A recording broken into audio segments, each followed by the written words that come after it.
말씀은 사도행전 6장 7절입니다. 하나님의 말씀이 점점 왕성하여 예루살렘에 있는 제자의 수가 더 심히 많아지고 허다한 제사장의 무리도 이 도에 복종하니라. 말씀이 중심인 교회라는 제목으로 말씀이 주는 교훈 함께 나누겠습니다. 오순절 성령 강림 사건 이후 제자들은 날마다 복음을 전하였습니다. 성전에 있든지 집에 있든지 그들은 사람들에게 예수님께서 구약 성경이 증거하는 메시아 되심을, 그리스도 되심을 가르치고 전도하였습니다. 그들은 그 일을 쉬지 않았고 제자의 수는 점점 많아지기 시작하였습니다. 복음이 전파되면서 제자들의 수가 더 많아졌습니다. 그런데 예루살렘 교회가 수적으로 급성장하다 보니 문제가 발생했습니다. 교회의 이웃사랑 실천에 과부하가 걸린 것입니다. 헬라파 유대인 가부들이 매일의 구제에서 빠지게 되면서 히브리파 사람들을 원망하기 시작하는 것입니다. 교회에 사람들이 많이 모이게 되고 교회가 돌보아야 할 사람들이 점점 늘어갔지만 그 일을 섬긴 일꾼은 부족했던 것입니다. 지금 예루살렘 교회의 지도자들은 누구입니까? 사도들입니다. 승천하신 예수님과 동거동락하며 그의 일거수일투족을 다 보고 경험하며 배운 자들이었습니다. 그들은 주님의 이웃사랑 방식을 가장 잘 아는 자들일 것입니다. 하지만 근본적인 문제는 무엇입니까?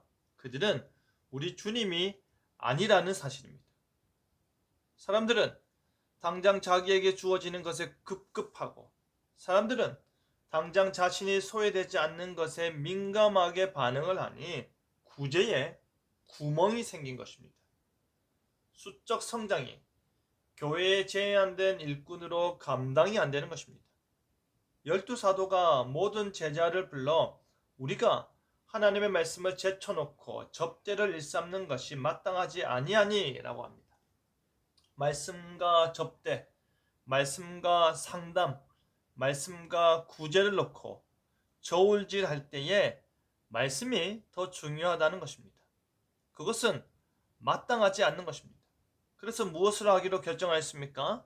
그들 가운데 성령과 지혜가 충만하며 칭찬받는 사람 7을 택하고자 하였습니다. 자신들은 오로지 기도하는 일과 말씀 사역에 힘을 쓰고 나머지 접대와 상담과 구제는 그들로 하게 하는 것입니다. 그렇게 할 때에 무리들이 어떻게 반응했는지 아십니까? 기뻐하였습니다. 교회가 본질에 충실케 되고 또한 교회가 해야 할 일도 온전히 이행할 수 있기 때문입니다. 그렇게 교회가 세워지는 것입니다. 사도들이 구제와 접대에 집중할 때에 교회 내에 문제가 생겼고 분쟁이 일어났습니다. 하지만 사도들이 말씀과 기도에 집중할 때에 교회 내에 하나님의 말씀이 점점 왕성하여져 갔다고 합니다.